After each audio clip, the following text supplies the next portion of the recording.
तो हम आ गए हैं नेक्स्ट चैप्टर पे। तो फ्रॉम ट्रेड टू टेरिटरी, तो इसमें क्या हो रहा है, हमारा Aurangzeb was the last of the powerful Mughal rulers. He establish control over a very large part of the territory that is known as India after his death in 1787। तो देखिए यहाँ से शुरू होता है हिस्ट्री का मेनली पार्ट, ठीक है। तो औरंगजेब जो है 1707 में मर जाता है, इस बात को याद रखिएगा, 1707 में औरंगजेब मर गया, ठीक है। मैनी मुगल रूलर्स, जो छोटे मोटे जो जमींदार वगैरह थे और जो थोड़े थोड़े थे पावरफुल लोग, उन लोगों ने अपना अपना रीजनल किंगडम्स इस्टेब्लिश कर लिया। उसके बाद आता है नेक्स्ट डेट पे, ये देखिए, तो ये किस चीज़ का सीन है, तो ये है सीन बहादुर शाह जफ़र, जो कि उस टाइम एक मुग़ल एम्पायर ही था, ठीक है। उस टाइम जो क्या है, जो सीरीज़ चलते गया तो उसमें औरंगजेब तो मर गया, लेकिन उसका जो ख़ानदान इसके बाद में जो रूलर की तरह रह गया लोग, तो वो लोग बहादुर शाह जफ़र था, ठीक है। तो मुग़ल एम्पायर था उस टाइम के, तो उसको वो लोग क्या किए, ब्रिटिशर्स के खिलाफ़ जो वो लोग क्रांति करना शुरू किए, तो उन्होंने क्या किया कि इन्हें अपना लीडर की तरह खड़ा किया, लेकिन खड़ा किया। और जैसे ही अंग्रेज़ों ने क्या किया, ब्रिटिशर्स ने क्या किया, जब क्रांति जो है, जो भी हल्ला वगैरह, तो उन सबको जब शांत कर दिए वो लोग, when they keep them silent after putting down that rebellion, हाँ, they arrest Bahadur Shah Zafar and his two sons, and forced to leave Bahadur Shah Zafar his country, ठीक है। They force to leave Bahadur Shah Zafar, हाँ, and their sons were killed, in which time, during after 1857. Next we came to here. This is a picture how Britishers come from there. This is the way to India, shortest India, Bombay, ठीक है, या Madras, Chennai etcetera वगैरह, and इधर भी जाते थे ये लोग, ठीक है। तो ये से है, ठीक है। उसके बाद में नेक्स्ट हम लोग आते हैं, तो यहाँ देखिए ईस्ट इंडिया कंपनी के बारे में बता रहा है कि ईस्ट इंडिया कंपनी को यहाँ पे 1600 में चार्टर मिला, ठीक है। और इसको बस क्वीन एलिजाबेथ से बस इसी कंपनी को ऐसे राइट मिला कि ये ट्रेड कर सकता है। उसके अंदर हम लोग नेक्स्ट आते हैं कि नेक्स्ट हमारा क्या आ जाएगा, अब ये लोग ट्रेडिंग कर रहे थे, देखिए उसके बाद देखिए यहाँ बता रहा है कि the Portuguese had already establish their presence in the, यानी कि in the western coast of India. तो यहाँ बता रहा है कि अंग्रेज ही पहले नहीं थे, ईस्ट इंडिया कंपनी से पहले भी ट्रेड के लिए पोर्तुगीज आ चुके थे, ठीक है, cross the Indian ocean. The first time first English ships sail down the west coast of Africa around the Cape of Good Hope, ठीक है। तो यहाँ पे दिखा रहा है, देखिए सबसे पहला शिप जो है वो इधर से आके सबसे पहले वो यहाँ पे लैंड किया, और फिर से यहाँ से जब वो चला तो वो क्या किया था, and cross the Indian ocean. The Portuguese had already establish their presence in the western coast of India and had their base in the Goa. In fact, it was Vasco da Gama, a Portuguese explorer, who had discovered the sea route to India in 1498. By the early 17th century, Dutch too were exploring the possibilities trade in the Indian Ocean. Soon the French traders arrived on the scene. ठीक है, तो क्या हो गया यहाँ पे हम लोग क्या देखें, ये 1498 में वास्को द गामा जो है पोर्तुगीज एक्सप्लोरर, वो भी पहुंच चुके थे। पोर्तुगीज एक्सप्लोरर ऑलरेडी इस्टेब्लिश कर चुके थे on the western coast of India. Next हमारा आ जाता है क्या, तो the problem was that all the companies they are interested in buying the same thing. जैसे कि सारे कंपनी को चीज़ एक ही खरीदना था, माल एक ही खरीदना था, ठीक है, क्योंकि जो उसमें फ़ायदा होगा वो जो वहाँ पे घटत होगा वही ना ले आएगा। देखिए तो सबसे पहले कि पहला था वो लोग का फाइन क्वालिटीज़ ऑफ कॉटन, ठीक है, and silk produced in India and had big market in Europe. तो इन सब का बहुत ज़्यादा डिमांड था वहाँ पर मार्केट में, जैसे कि यूरोप में क्या था, यूरोप में जैसे कि यूरोप में वो लोग यूरोप में पेपर ले गए, क्लोव्स ले गए, कार्डामम हो गया, सिनामम हो गया, वो भी बहुत ज़्यादा डिमांड में था। ठीक है, जैसे बोलते हैं ना मसाले का वहाँ पे बहुत ज़्यादा था, तो ये सब मसाले में आता है। ठीक है, तो ये हो गया। नेक्स्ट हम लोग आते हैं, अब नेक्स्ट स्टेट पे आते हैं। ठीक है, उसके बाद में आ गया हमारा from trade, trade was carried on with the arms and trading ports were protected.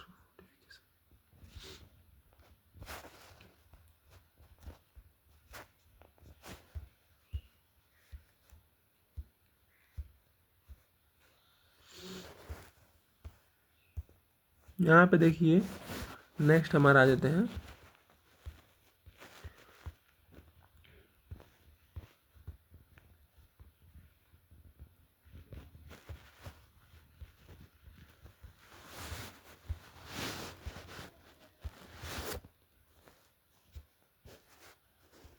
Next date हमारा आ गया। देखिए कि setup of the banks of river Hooghly.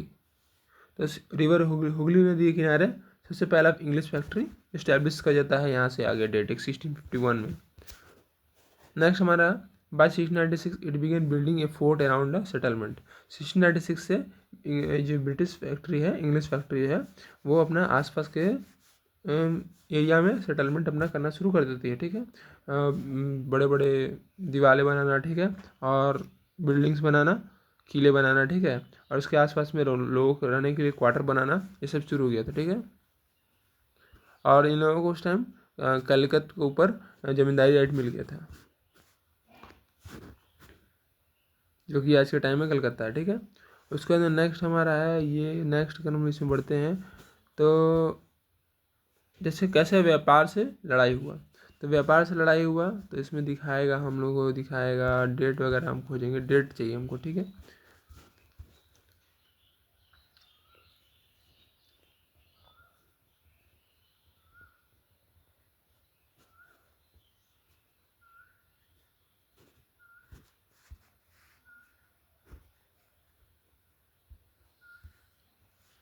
तो यहाँ आ गया 1756 में Sirajuddaulah became the nawab of Bengal.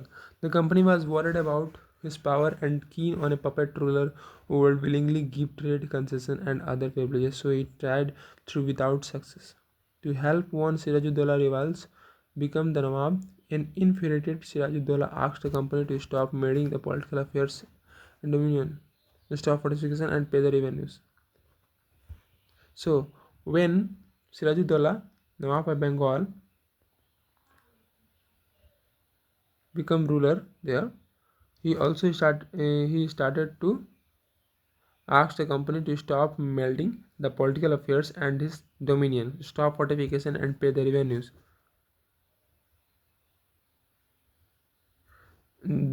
But when after negotiations failed, the Nawab marched with 50,000 soldiers to the English factory at Kasim Bazar, captured the company officials, locked the warehouses, disarmed all Englishmen, and blockaded English ships. Then he marched to Calcutta to establish control over the company fort there. On hearing the news of fall of Calcutta, company officials in Madras sent forces under the command of Robert Clive. Reinforced by naval fleets, prolonged negotiations with the Nawab. Finally, in 1757, Robert Clive led the company's army against Sirajuddaulah at Plassey. One of the main reasons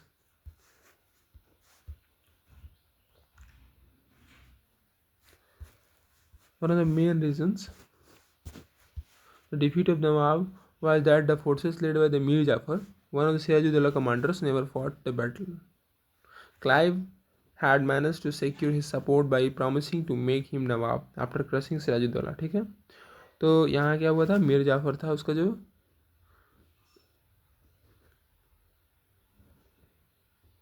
तो Siraj-ud-Daulah commander जो था वो मीर जाफर, उसको वो लड़ाई नहीं। The Battle of Plassey became famous because it was the first major victory of the company won in India. Next हम लोग डेट पे आते हैं, नेक्स्ट डेट पे आते हैं हम लोग, नेक्स्ट डेट हम लोग डेट पे जाएंगे। ठीक है, डेट टू डेट।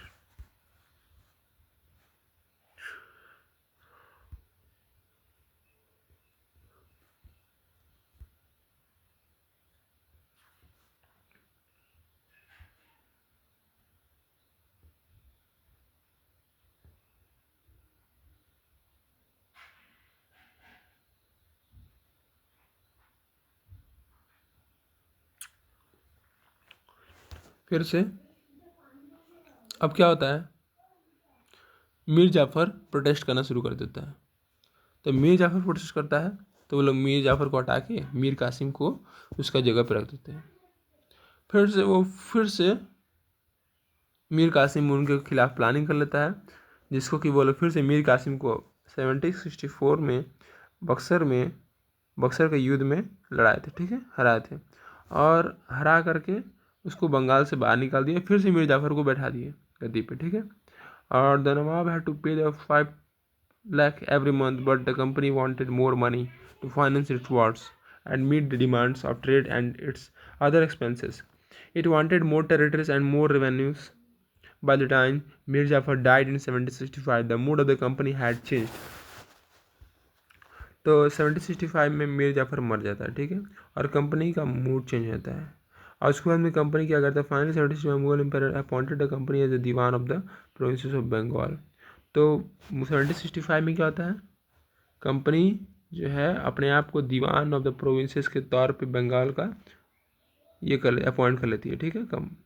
और दीवानी इसमें की था कि इसमें कि सारा रिसोर्स को यूज़ कर सकता है वो कंपनी अब, ठीक है, बंगाल का।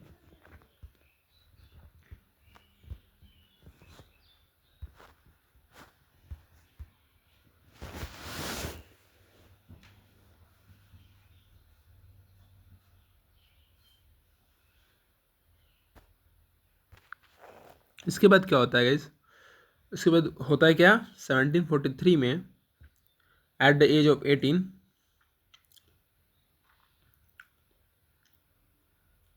रॉबर्ट क्लाइव को बुलाया जाता है, ठीक है, और उसे इस्टेब्लिश किया जाता है, उसे यहाँ पे का गवर्नर जनरल बना दिया जाता है, ठीक है, ताकि वो करप्शन को ख़त्म करे, ठीक है। लेकिन वो क्या करता है कि वो खुद अपना करप्शन करना शुरू कर देता है, और 1764 में वो अपॉइंट किया गया था जब गवर्नर जनरल, उसको क्या किया गया 1772 में क्रॉस एक्समाइंड, यानी कि वो खुद पकड़ा गया, ठीक है, उसको खुद कोर्ट में ये कह दिया गया कि ये इसका वहाँ पे करप्शन कर रहा था, करप्ट घोषित कर दिया गया, ठीक है। और ऑल थ्रू इन 1774 में उसने सुसाइड कर लिया वहाँ पे, ठीक है। However not all company official succeeded in making money like Clive, ठीक है। तो यहाँ पे फिर से नेक्स्ट डेट हम लोग का इंतजार कर रहे हैं। तो 17 देखिए, फिर we analyze the process of analyzation in India state by company rule expand. तो अब हम लोग जानेंगे कैसे कंपनी रूल एक्सपेंड किया 1757 से 1857 के बीच में। Company rarely launch direct military attack on an unknown territory. कभी वो लोग ऐसा अनजान जगह पे नहीं करते थे, पहले से जान लेंगे सुन लेंगे तब समझे, तब वो लोग करते थे, समझे। After the battle of Buxar 1764 में 1764 की लड़ाई में वो लोग मीर कासिम को जो हराए थे। The company appointed residents in union states. They were political and commercial agents, and their job was to serve and further the interest of the company. तो ये हो गया, had to pay for the subsidiary forces.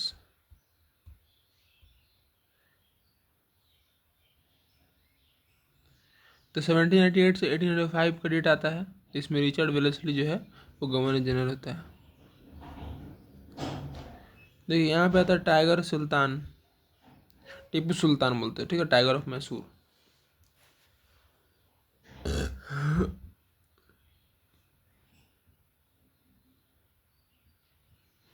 यहाँ पे क्या होता है, हैदर अली थे एक, ठीक है, मैसूर के पावरफुल रूलर्स में से एक।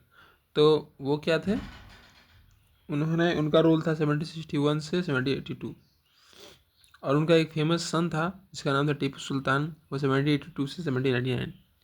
Mysore control the profitable trade of the Malabar coast where the company purchase pepper and cardamom, ठीक है।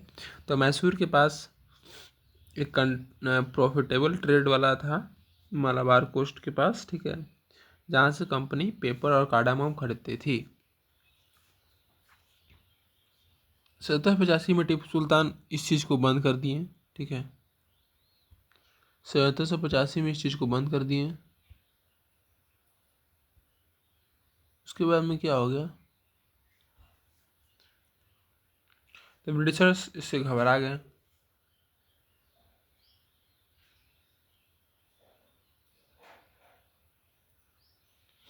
और उसके बाद में घबराते घबराते वो लड़े, ठीक है। 4 लड़ाई लड़े, 1767 से 69, 1780 टू 84, 1790 टू 92 और 1799 में लास्ट।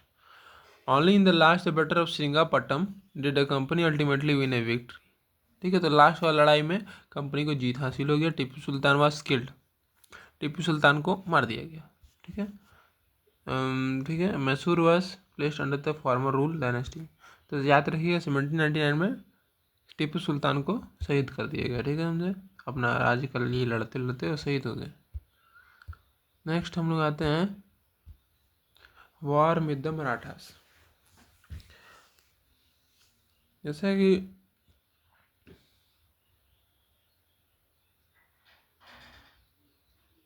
जिस तरह पानीपत का लड़ाई लड़के आया था ये लोग 1761 में, मराठा लोग हार गया था, ठीक है। इन लोगों का सपना टूट सा गया था, ये लोग दिल्ली पर राज करेंगे।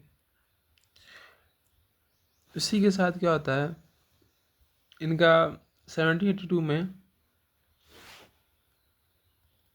इनका लड़ाई होना शुरू हो जाता है फिर से, ठीक है। तो ये अब इनका लड़ाई होता है अंग्रेजों से, ब्रिटिशर से। तो सबसे पहले लड़ाई होता है 1782 में, जो कि ट्रीटी ऑफ सलवाई से, ट्रीटी ऑफ सलवाई जो है वो हो जाता है। तो इससे इनका ट्रीटी ऑफ सलवाई से इनका काम चल जाता है। नेक्स्ट, लेकिन इसमें कोई जीत हासिल नहीं कर पाता है। उसके बाद में नेक्स्ट जो आता है हमारा वो है the war, second Anglo Maratha war बोला जाता है इसको, जो कि 1803 से 1805 में गया। ये अलग अलग फ्रंट से लड़ा गया। तो इसमें क्या हो गया, इसमें हुआ ऐसा कि मराठा लोग जो हैं वो लोग उड़ीसा खो दिए, और north of the Yamuna including Agra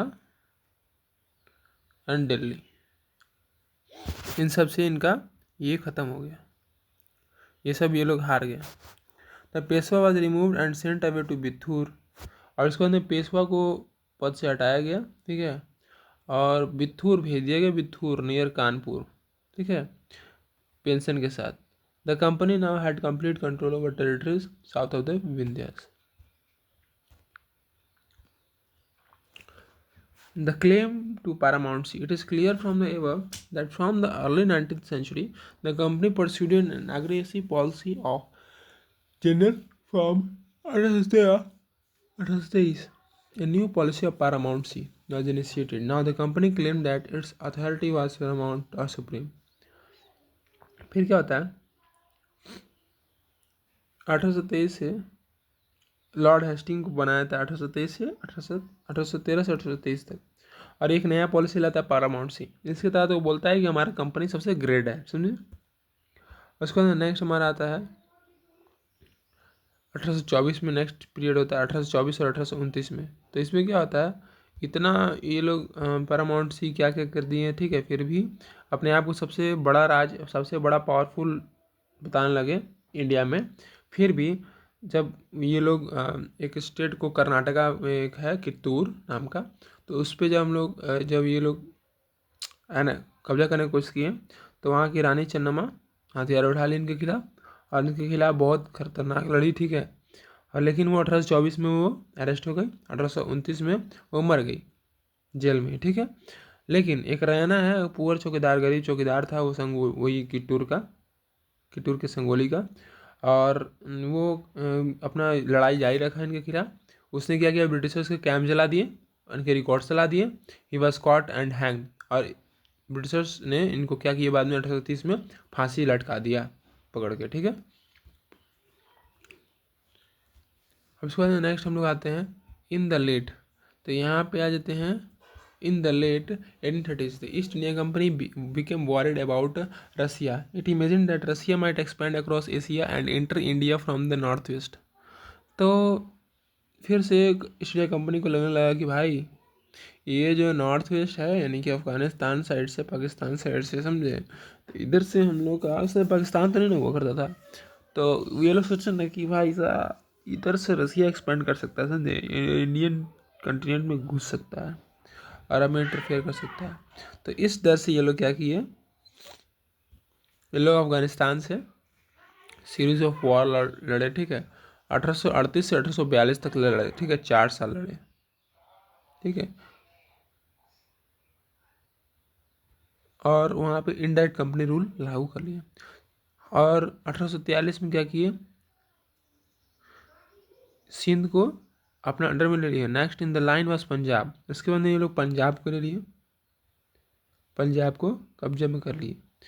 Punjab का, पंजाब इनके सीरीज में था कि अब पंजाब को कब्जा में कर लेना, लेकिन वहाँ पे महाराजा रंजीत सिंह का उस समय बोलबाला था, ठीक है, बहुत खतरनाक राजा थे, तो इसके कारण ये लोग थोड़ा सा पीछे हटे रहे।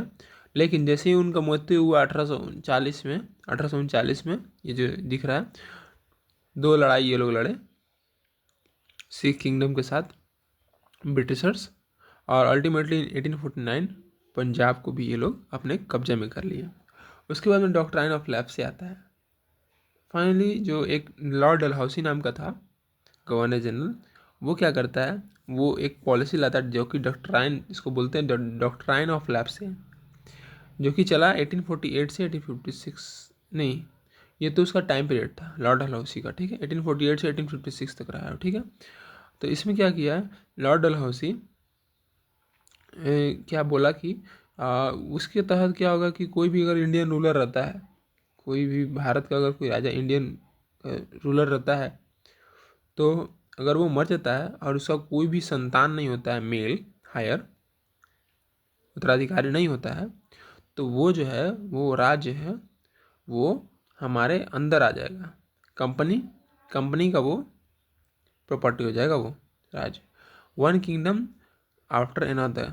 तो इसी से करके ये लोग ऐसे करके, ये जो डॉक्ट्राइन वाला पॉलिसी है, डॉक्ट्राइन ऑफ लैप्स करके, तो इसका पॉलिसी यूज़ करते हुए सतारा, संबलपुर, उदयपुर, नागपुर और झांसी को भी ये लोग कब्जे में कर लिए। जैसे कि सतारा को देख सकते हैं 1848 में, संबलपुर को 1850 में, उदयपुर को 1852 में, नागपुर को 1853 में और झांसी को 1854 में। Finally in 1856 the company also took over Awadh. तो फाइनली 1856 में कंपनी अवध को भी अपने कब्जे में ले लेती है। और इस टाइम उन लोग क्या दावा किए वहाँ के लोगों से कि देखिए भाई, इस जगह को हम लोग, यहाँ पे ख़राब तरीके से सरकार चल रहा था, इसलिए हम लोग आपको इसको हम लोग अपना ये में ले लिए हैं, ठीक है। और इसके बाद में जब धीरे धीरे लोगों को समझ में आ गया, ठीक है, कि भाई ये तो गलत हो गया, नहीं, हम लोग को कब्जा किया था ये उस समय बोल के, ठीक है। तो 1857 में वहाँ का लगभग लोग 1857 का क्रांति में कूद गया। तो ये हो गया हमारा यहाँ से। नेक्स्ट हम लोग आएंगे, अगर और हमको जानना है तो यहाँ आ गए, यहाँ पे आ गए वॉरेन हेस्टिंग, फिर से 1773 से 1785 में थे, ठीक है। तो वॉरेन हेस्टिंग ये मेजर फिगर थे, ठीक है, इनको बोला जा रहा है यहाँ पे मेजर फिगर। ये फिर से डेट आ रहा है यहाँ पे, तो फिर से हम लोग डेट टू जा रहे हैं, ठीक है, डेट टू डेट जा रहे हैं।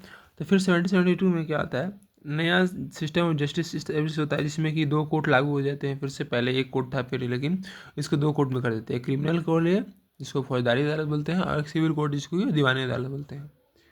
और उसके बाद में इंडियन को बोला गया, ठीक है, हिंदू पंडित को बोला गया कि जो भी है आप लोग का जो भी कानून है, नियम कानून है धर्म के हिसाब से, वो आप लोग एक कंपाइल करिए, ठीक है। और फिर से तो ये कब बोला जाता है इनको, देखिए बोला जाता है 1775 में 11 pandits were asked to compile a digest of Hindu laws. और फिर से ये तो काम करते थे, N B Halhed translated this digest into English, ठीक है। बाई 1778 में Muslim code of Muslim laws also compiled for the benefit of European जजेस। Under the regulating of 1773, new Supreme Court was established while a court of appeal, the सदर निजामत अदालत was also set up at Kolkata. ठीक है, तो 1773 में नया supreme court का establishment भी हो गया। ठीक है, उसी में रेगुलेटरी एक्ट के साथ। और ये जो है सरदार निजामत अदालत का भी ये हो गया स्थापना हो गया कलकत्ता में। The principal figure in Indian district was the collector. इसका मेन काम था collect the revenue and taxes and maintain the law and order in the districts with the help of judges, police officers and darogas. His office, the collectorate, became the new center of power and patronage that steadily replaced previous holders of authority. The company army. तो यहाँ पे कोई date नहीं है, इसलिए हम लोग skip करते हैं। ठीक है, तो स्किप करते करते हम लोग पहुँचे फिर से 1857 का क्रांति होता रहा। ठीक है, 1780 में देखिए बंगाल का सवार है कंपनी का घोड़ा पे। ठीक है, a force of professional soldiers. Conclusion, तो इसका कंक्लूजन क्या निकलता है? इसका कंक्लूजन ये निकलता है लास्ट फाइनली कि कैसे फाइनली 1857 में कंपनी जो है came to exercise direct rule over about 63% of the territory and 78% of the population of Indian subcontinent. Combined with its indirect influence on the remaining territory and population of the country, the East India Company had virtually the whole of India under its control. So guys, thank you to give me time, and I hope you like this. This is a short revision video made by me. Bye bye, good night, see you.